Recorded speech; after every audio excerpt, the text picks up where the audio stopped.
Ang kalsada pong ito ay nasa loob po mismo to ng property. Yan po. Sa mga naghahanap po ng lupa na may tanim na, hindi na po kayo magpapatanim. Ito pong lupang ito ay available for sale po ito at titulado. At may kalsada po sa loob ng property. Yan. Sa ngayon po ay marami po tayong harvest.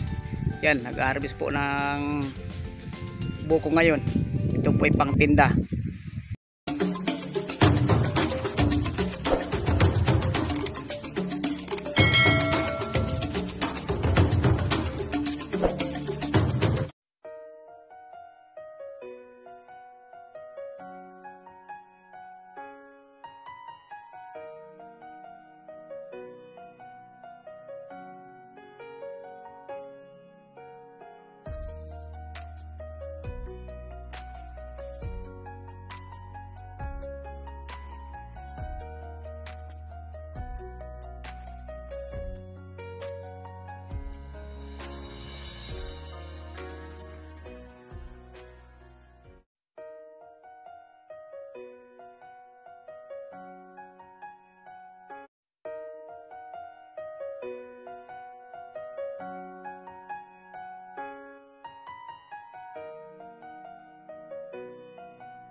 Ladies and gentlemen, magandang araw po sa inyong lahat, lalo po sa ating mga subscriber, viewer at visitor sa ating channel.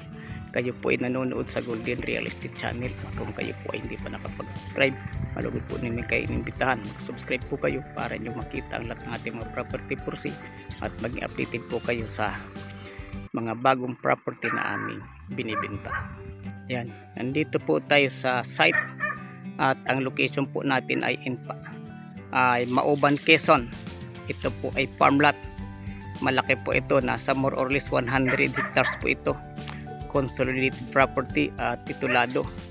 Marami pong mga tanim na iba't ibang klaseng mga fruit bearing trees at mga halaman. Left and right po ng kalsada ang ating property.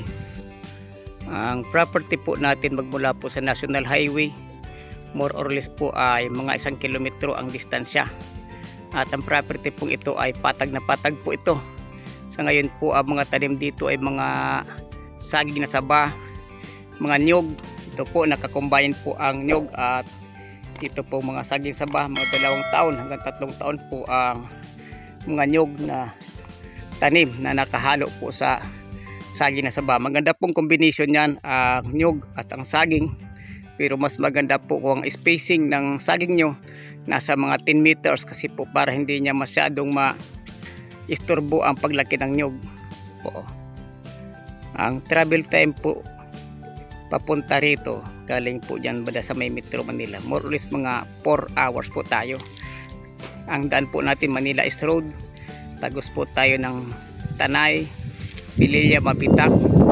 Pagkatapos po yan ay Pagsanhan, Laguna, Cabinti at Luisiana. Tagos na po yan dito banda sa may Sampaloc at dito na po yan sa Mauban, Quezon.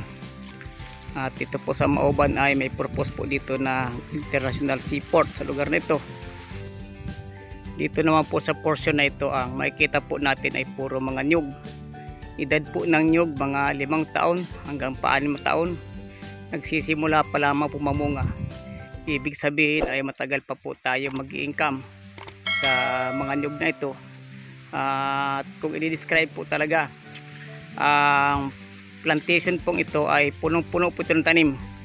Talaga po may tanim na po ito. Yan po.